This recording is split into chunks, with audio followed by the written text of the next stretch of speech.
Broadcasting live from the Business Radio X studios in Atlanta, Georgia, it's time for Atlanta Business Radio, spotlighting the city's best businesses and the people who lead them. Lee Cantor here with Stone Payton, another episode of Georgia State University's Entrepreneurship and Innovation Institute radio show. Stone, we've had a busy last couple of weeks. We've been in Arizona. We've interviewed the founders of some of the biggest companies on the planet.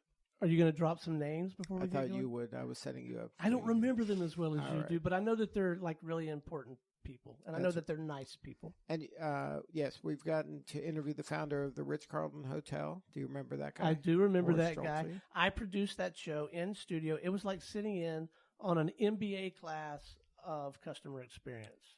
And then when we were in Arizona for the Conscious Capitalism event, we got to interview the Whole Foods founder, Container Store founder, Motley Fool founder. Wow. Big week. It certainly was. Last week, you were out a little bit toward Just yesterday.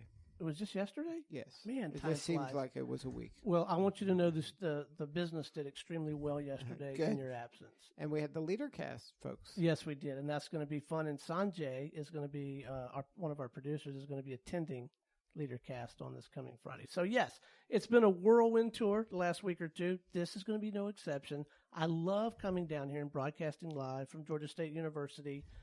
First up on the GSU ENI radio program, please join me in welcoming to the broadcast part-time instructor with Georgia State University ENI, Mr. Andy Goldstrom. Good morning, sir. Good morning. Thank you for having me. Well, Andy, your day job is you work with Midcourse Advisors. Tell us about your work there for a minute. Sure. I have experience in the commercial real estate space. I was part of 2 Inc. 500 companies. So I work with service providers to real estate owners or tenants who need help selling better and operating better. And basically, I've scaled a couple of companies to great success and help others do the same and try and avoid some of the mistakes I made along the way. There you go. And then part of that learning you're trying to share is through being a part-time instructor here at GSU. Yeah, I'm trying to being part of startups is part of my background, and I have educational family members who are in the educational field, and I was inspired to try and work with some of the younger folks. And I think one of the things that I bring to the table is a lot of anecdotes and experience that are relatable to the academic part of what they're trying to learn. Right. So it's kind of the scar tissue of the real world. Absolutely. Now, what classes do you teach? I just teach one class. It's the introductory startup thinking and foundation class. For the ENI? For ENI, it's called 3101, and it's a project-based class, which is fun because it's real world. They actually have to go out in the world and actually test their hypothesis to see if it's something worth pursuing. And if they want to pursue it and put a business plan in place, then they take the 3102 class. So now when they come into the class, what are some of the things they think they know that you got to kind of help them broaden their thinking maybe? Sure. Well, I think they're no different. I mean, these are young students who are typically juniors and seniors, 19, 20, 21 years old, and they have very modern ideas about technology and the way to consume things that, frankly, I'm a generation older, so I have a lot to learn from them in that regard.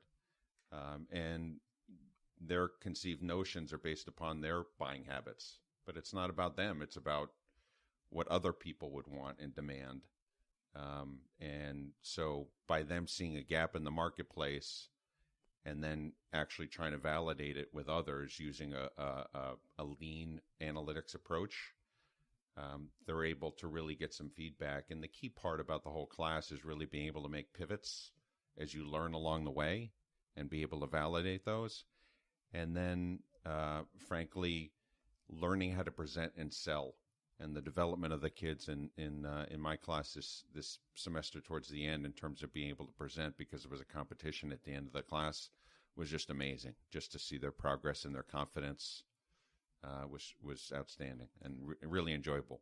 It must be interesting to watch them kind of have an idea, and you say, okay, let's try to validate this idea. Because everybody's idea in their head, it seems perfect, right? And now you got to start looking for potential customers and say, hey, what do you think of this idea?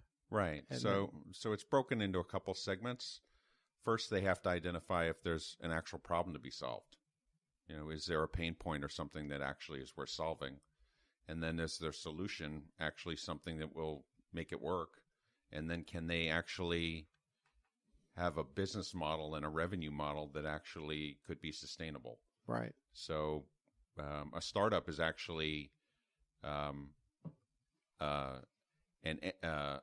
fledgling entity that's just meant to prove a business model. Right. And a startup is fragile. Like there's saboteurs around every corner because you can have the best idea. Like I was down in Florida. My dad's 94 years old, so we have some caregiving issues there. But there's a friend of our family's who's starting a business that's kind of like Uber for seniors. And so he's going to help a senior, get their stuff, to be the transport for this person at a doctor's appointment, say. But he wants to only charge $25 an hour. And that's just the math of it isn't going to work over time. Yeah. Well, you have to take a holistic approach. And what we teach is not to ask people what they're going to pay. It's to model what will work for you and then test it. Right. So that way it's going to work if people validate it and you're not undervaluing or underselling yourself and cheapening exactly what you're trying to do just to get some traction. Right. I bet the pricing part's kind of a tricky one for a lot of people to really wrap their arms around. Well, you have to look at you can't be in a vacuum. You have to look at there's competition anywhere.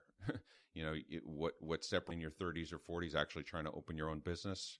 Those are key, blocking and tackling. Right. It's activities. Doesn't matter what age you are. You right. still have to go through the same process. Well, and some of the, the reason 90% of businesses, small businesses and startups fail is because people don't get customers soon enough, early adopters, and they don't have the team that can actually implement it.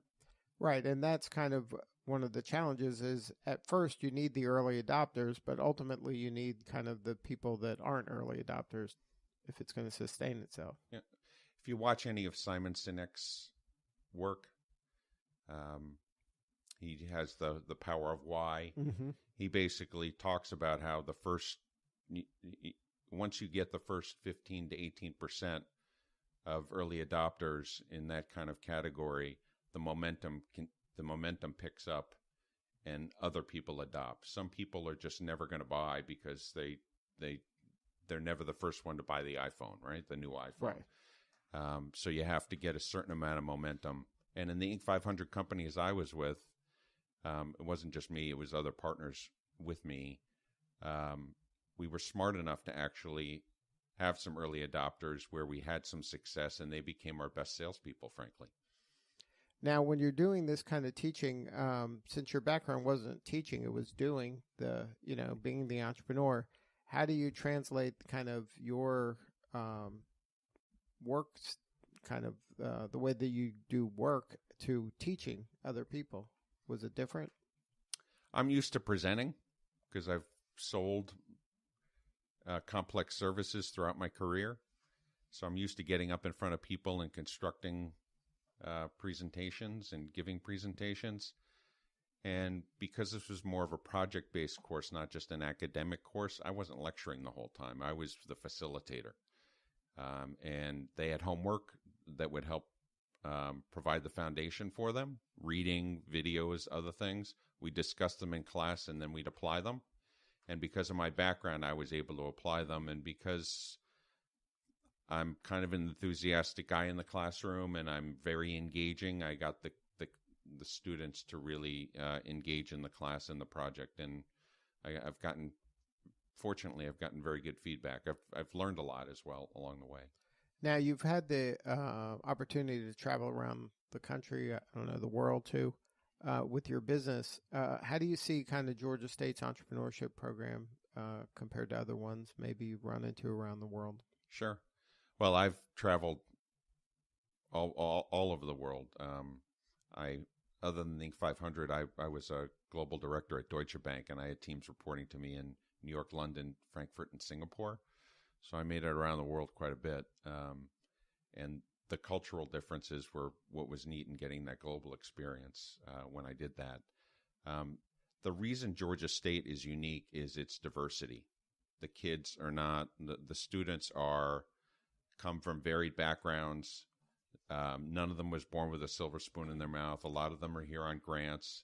A lot of them have had to overcome some adversity, and they have grit. So in the classroom, you've got kids from, different parts of the world, different demographics, and they've all had to overcome something. And it's different than, and my background, my parents divorced when I was 12. I had to kind of become independent on my own. I've never been given anything, and so I kind of understand. You can relate to this I can totally relate to what mentality, right? Yeah, and you could see it in the classroom come out in different ways, and this school as a whole has exploded based upon it's the number 2 innovative school in the country according to U.S. News and World Report. This department is growing fast. We've got over 300 students taking classes in entrepreneurship, and it's continuing to grow. And I think there's a demand for it, and companies in Atlanta want a diverse population with kids with good attitude and grit. And I think there's certainly other good entrepreneurship programs in the area, and I'm familiar with them. But I think Georgia State definitely has something to offer. Now, what about just conceptually the idea of an entrepreneurship program in a university? You think that's a must-have in today's world? You have to have at least the entrepreneur mindset. Well, certainly it's becoming popular. 95% of businesses in the country, and it's about the same in Atlanta, are small businesses less than 10 people. That makes up 75% of the working population. So a lot of people are in small businesses, and they have to start somehow. And there's definitely a need for that. Most of the students in our entrepreneurship classes may not just start a business right out of college or in college, even though some have already.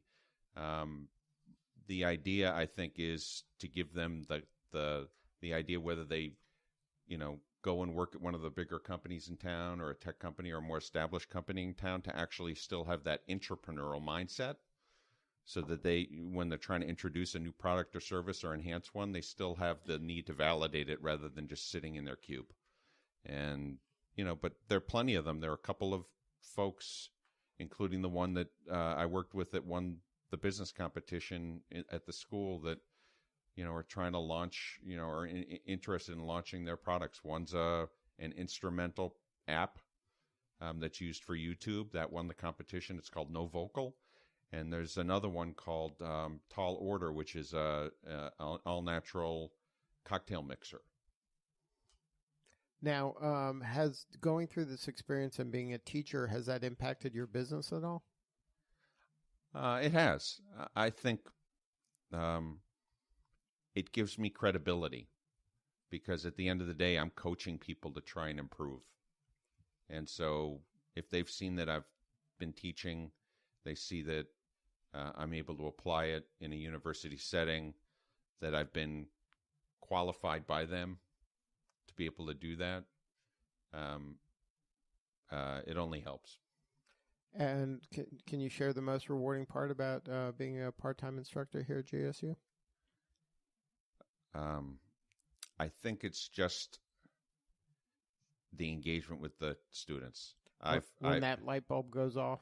Yeah, to see what it was like the first day when they couldn't even spell entrepreneurship till the end of the semester, where they were able to actually, really sell themselves and sell their business concept, was just huge. And I tell everybody from, I tell anybody, Jennifer Shearer runs this group. I've told her, and I tell everybody I run into, that I've gotten as much out of it as the students have. I've really enjoyed and look forward to every time I teach, and it's been a great experience for me. So now, and I'll be teaching in the fall. You're coming back. Oh yeah. So now, when you're going about your work in your day job, and you have now this kind of perspective of helping the young people, when you're giving your presentations, is there anything that's happening in your mind where you're like, is this like can I use this in the class? Like, is this a good learning opportunity? You know, like, are you kind of now seeing your work from the frame of, I'm an instructor here and what's usable in the classroom next semester? Yeah, absolutely. You know, one of the things I've always tried to do is stay in touch with people and connect with people and try and help people, not just ask things of people. And one of my friends is Michael Coles. He happens to be on the side of the building of, his name is on the side of the building at KSU. Right. And it doesn't matter whether it's KSU or University of Georgia or Emory or anything else. Everybody wants to help each other out. And Michael's a very accomplished man, very nice gentleman. He has a new book out called Time to Get Tough, which is a great read. And he came in and spoke to my students. We created one whole class where he came in and spoke to 30 students. And he's a luminary. I mean, this was a big deal. And the students thought that this guy was like Bruce Springsteen, or in their, in their terms now, Beyonce or something like that. And he just, he inspired them. He overcame great odds too. His father declared bankruptcy when he was a kid. He lost his dog because his parents couldn't afford to keep it, and he had to fight and work from when he was young and accomplish great things. So his story really resonated with them, and it's one of the reasons I really like him. He's a humble guy and an accomplished guy and a good guy. And you're coming back next semester for more. I am. It's still to be decided, but I can either teach the same class or the 3102 class, which is the business planning part of the class, and it depends upon where the needs are. Obviously, the 3101 is one I know pretty well now. The 3102 will, I'll have to do a little bit more work, but it'll be worth it either way.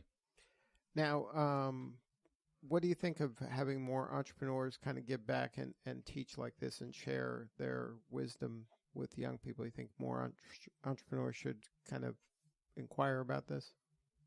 Absolutely. I think one of the ways that this department has grown is having this department is a little bit different in that it has more staff and less faculty, because they're trying to. Jennifer's new and they're trying to grow their concept here. And they've brought in more part-time instructors for a couple of reasons. One is to have some flexibility as they kind of grow this thing.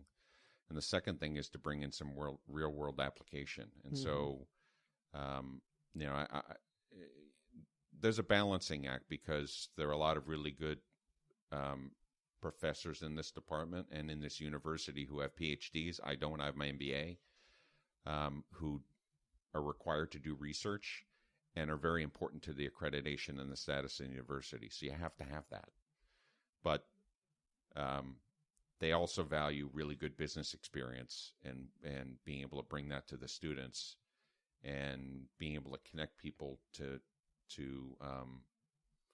others in the real world, so that they can bring more funds to the university, bring in more learning opportunities for the students, and grow the programs here. Well, it sounds to me like they're blessed to have you, and it sounds to me like you're blessed to have them. I think it's sounds like a marvelous union. Keep up the good work. If someone out there would like to get in touch with you and have a conversation with you in general about whatever they might be able to do to contribute to young people and help them think through this entrepreneurship mindset, or if they want to talk to you about other stuff, are there some coordinates, a LinkedIn? What would be appropriate if someone wanted to reach out and visit with you? Sure, they can certainly find me at LinkedIn at Andy Goldstrom, Goldstrom. I have a GSU email address, agoldstrom@gsu.edu. I have a Midcourse Advisors email address, agoldstrom@midcourseadvisors.com. And I have a cell phone, 770-633-2260. Well, Andy Goldstrom, thank you so much for sharing your story. Keep up the good work and keep us posted on your progress, man. Thank you. Thank you for having me. All right. Hey, stay go with Panthers. us. Go Panthers. Stay with us. We got one more guest we're going to visit with. All right. Next up on GSU ENI Radio, we have with us owner and CEO with Angel Assistance.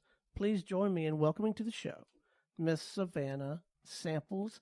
What'd you think of that last segment, Miss Savannah? Hello. That was awesome. Actually, I took the 3101 class a few years back when I was considering changing my major for the 12,000 billing at the time. But I really appreciated that class because I learned about value proposition and how to build a business model canvas, which I wasn't aware of before any of that information. So at normal colleges, I wouldn't have had access to that, learning that real world information. So I really appreciated it. Yeah. Well, before we get too far into things, Savannah, tell us about Angel Assistance. How are you serving folks? So we are a family assistance service. We do anything from child care to animal care, grocery shopping, laundry, dishes, organization, pretty much anything but deep cleaning and doing life for you with your actual hands and feet. I realized that a lot of people have babysitters and nannies, but a lot of the moms that I nannied for before starting my business needed help beyond just the kids because they would get home and they'd be like, the sink is full of dishes. I'm just off work. I have a full-time job. Being a full-time working mom and being a full-time stay-at-home mom at the same time, like trying to balance both of that is crazy because two-parent working households is very common now, unlike back in the day where it was the father worked and the mom took care of the home. Right. So just that extra hand and not helping either the mother or the father feel so overwhelmed. So now you said something that was interesting to me. You said you nannied before Yes. you had your kind of company. Yes. So you didn't look at nannying as a company? There are companies out there that do nanny agencies and stuff. However, But you were a nanny.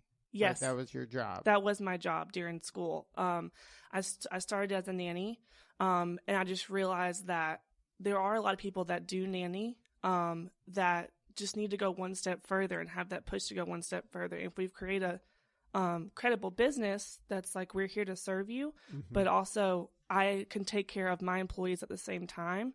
That was kind of like my light bulb for me. Right. So the nanny is the activity. So you're creating a company for people to do nannying and other assorted Yes. services. So it's like Nanny 2.0. It's kind of Right. like Nanny and beyond. So now, you found the problem when you were being a nanny. You were like, there's these other services. Since the person's there anyway, they can provide additional services. Yes. So I actually worked with a mom that had two businesses of her own. She was an entrepreneur as well. And she had no time, and she just started asking me kind of to do a few more things beyond childcare. That project creep, you got to experience firsthand. Yes. And she was like, I grew from 2 families to working for 12 families, 60 hours a week and going to school full time. Wow. So I didn't sleep for a year or two. But she kind of put that nugget in my head of, hey, you could really start a business doing this. And I grew up like Andy, kind of humble beginnings. My family went broke it when I was like about 8 years old. Mm-hmm. So that'll leave a mark. yeah. So, which, I had a great childhood. I don't want to say I didn't, but we did struggle a lot financially. Mm-hmm. And I knew when I got to college, it was me. Like I couldn't call my mom and be like, "Hey, can you buy me groceries?" Or like, 'cause it wasn't even an option. So once she implanted that nugget in my head, I didn't even think about entrepreneurship. And then I was like, "Oh, right, I am a hard worker. I could really do this." So what do you think caused that mental shift? Right, like most people, especially young people, it's almost ingrained in them, get a job. I'm going to school to get a job.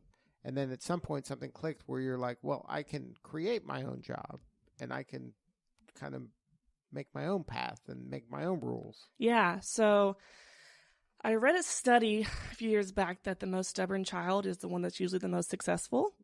And I have 3 siblings, and I would say I'm the one that went on the least expected path, especially with Georgia State, because it's the city school, and, my parents are more like Mercer and Berry and places like that, more private. Private and more in a rural environment rather than... Yes, we're from a very small town. So, I mean, I'm sure to my parents, they just saw danger everywhere. Right. But I've always kind of followed my own path. So I just felt like that's where God was leading me, and I just ran with it. I'm very if I feel like it's right, I'm going to do it. It's that stubbornness, huh? Yeah. But I mean, I've never been crazy. I don't think I've ever been crazy stubborn, but I've always used it to listen to myself versus everyone around me. Mm-hmm. So now when you decided to kind of, okay, I'm going to flip the switch here. It's not going to just me doing all this work for all these people. I'm going to find people. And then I guess you make a piece of the action from, right? You help find them opportunities. Is yes. that your service? So we have a % compensation pretty much through services, but the hardest part of being an entrepreneur is finding good, valuable workers. You figured that out too. You I thought, I'm a good worker. I'll find more people like me. Exactly. It shouldn't be that hard. I found me. Yes. And I didn't think my issue would be finding employees. I thought it would be finding clients. And it's really the other way around. Right. We have a waiting list of we really want an angel. And it's stressful. It's a good problem to have. It's still stressful. And it costs hundreds of dollars per angel we hire. They can go 2 weeks and we're like, no, I'm sorry, this is not the job for you. Because we're very selective on who we hire since we work in home. And right. I've had kids for 4 or 5 years that are like my kids or like my little siblings. So it's I'm not going to let a random person in the home with these babies that I've had for years. So that process of hiring takes weeks, and it's a process. It's pricey with time and money. Right. And that's what maybe the employee doesn't understand that. Yes. And a lot of people think, unfortunately, my generation, I just got to say, is lazy most of the time. And most people think it's a babysitting job. You can sit on your phone, be on social media all day. And we put our phones down when we walk in the door and pick it up when we leave. So it's the only time we're looking at our phone is really for business or for our clients if they have to contact us. So we're constantly moving. It's not a lazy job. And I think people just expect to be oh, I'm watching kids. This is easy. No. So now, do you have a training program? Is it better to find someone who has no experience so you can train them to do it the right way, or somebody who's done this and maybe has bad habits? I have experience with both. One of my top angels, Kai, she didn't really come from this field. And I kind of trained her. She had family, nieces and nephews and stuff. Or she has a nephew, but she didn't really have experience. She kind of trained from scratch, which was great. But we also have another angel, Eris, that was in the education field here at Georgia State. Mm-hmm. So she kind of had background with childcare and stuff, and she's doing great as well. So it's kind of you never really know. I don't really consider the background when I'm hiring them. It's more the attitude. Yes. Now, I would imagine if you can plug into the education program and get these aspiring teachers, that's a kind of a built-in. Yeah, I'm actually in the education program here, and that's a whole different story, which I'm not even going to tap into. But I did find her through that program, and that was the highlight of that program. So now, what compelled you to take an ENI class?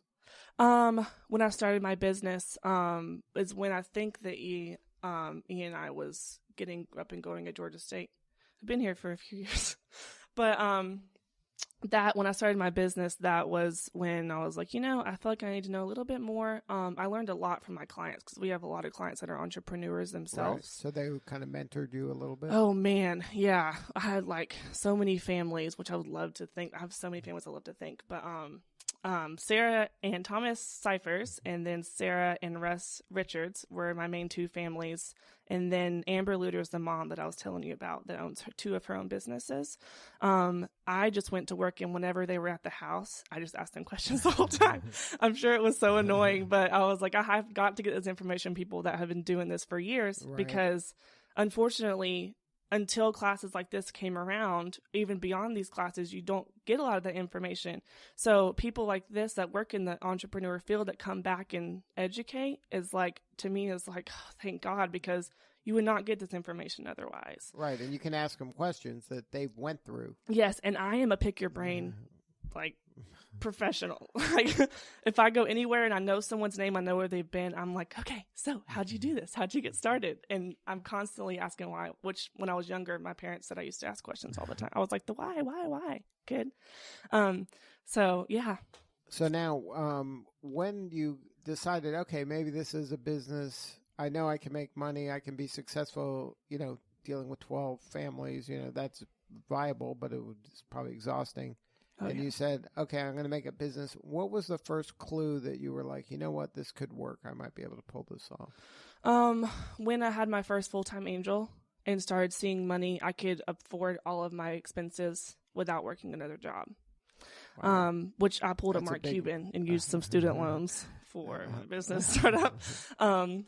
But yeah, that was the first. That was a milestone where you're like, okay, this could work. Yes, and then I actually got a business coach through Georgia State, Gordon. He's the founder of a company called ThinkShift. A few months back, and I've been having meetings with him. And having people that believe in you is important. People around you that believe in you and support you. Because, you do need to believe in yourself, but you get to a point where it's like, man, I don't want to do this anymore. So when he came into my life as my mentor, it kind of perked me up again and was like, okay, I can do this. And he kind of laid stuff out for me, like, you can be profitable, and this is how. Just broke it all down for me. Now, Andy mentioned earlier about having a why. Is that important in your business? Yes, very important. I am quick to fire clients and angels. And that's because we support family structures that support themselves. We are not there to be the mom and dad. We're there to support the mom and dad that's already in the household. We do the not important tasks so that you can attend soccer games and go to dinner for families and not feel stressed out coming back home and having to run the laundry. So that business structure of serving families that serve themselves is very, very, very important. So now, how'd you kind of stumble upon that concept as a why that you're going to say, okay, these are the edges of what I'm willing and not willing to do? I have had people that were like, hey, I'll pay you next week, and next week never came. So I was like, all right, we got to stop there. And then I've had people that I was on schedule for 8 hours, end up working 12, 13, 14, getting paid like $8, $9 an hour, which is good for a college student, but not good to support a life. Right. So I've had that was a whole different road, but pretty much ran the family by myself. And I realized I have a servant's heart, but there's a certain push to a point where it's like, okay, this is. Well, now they're taking advantage. Exactly. It's not kind of a symbiotic And I'm unhealthy. I can't take care of myself because I'm not sleeping. I'm constantly, over there. So that's my in between. So now that your business is up and running, but you're still going to school? Yes. Are you still going, should I go to school? Are you is that a boundary for yourself? It is. Because times are changing, and I know my parents' generation was go to college because you'll be successful if you go to college. And now it's like, will I even get a job if I graduate? In the fields that you go to college for.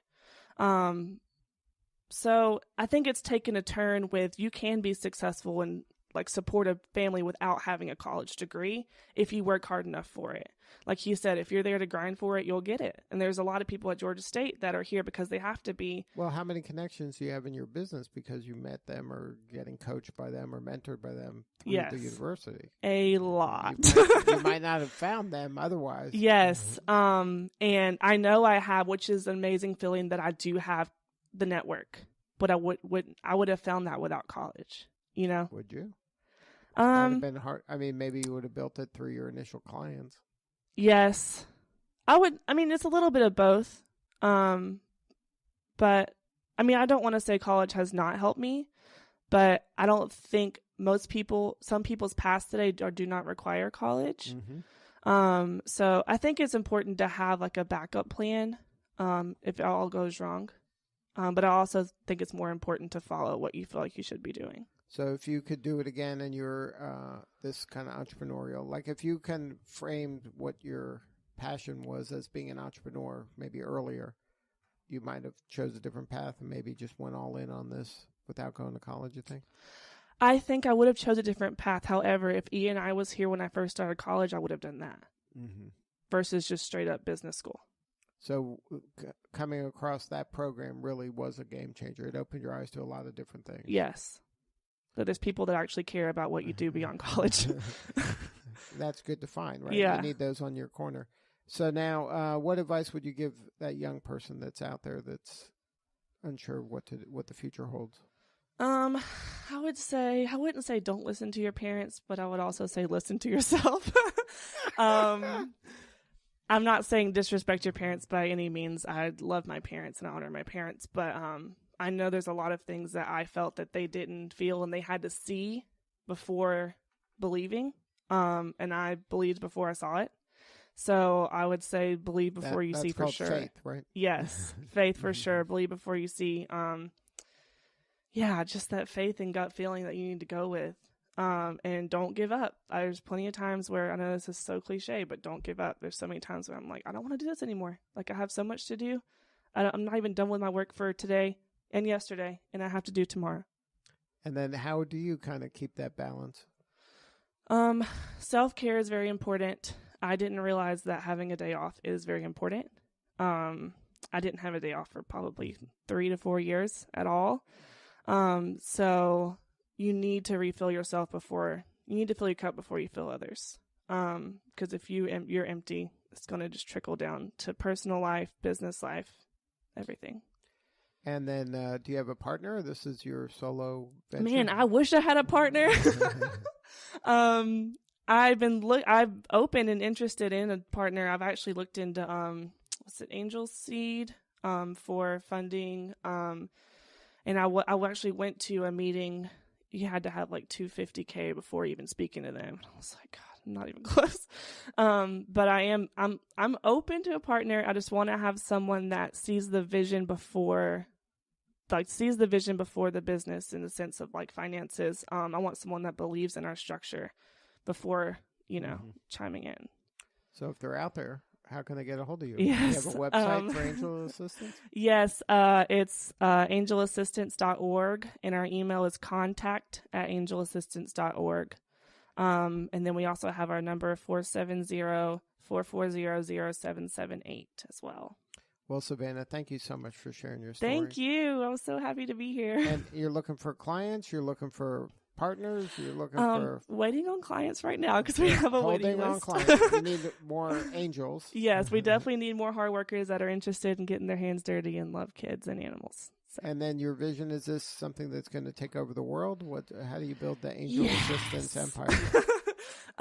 We are looking into franchising. I think it's about a year at least down the road to even get started.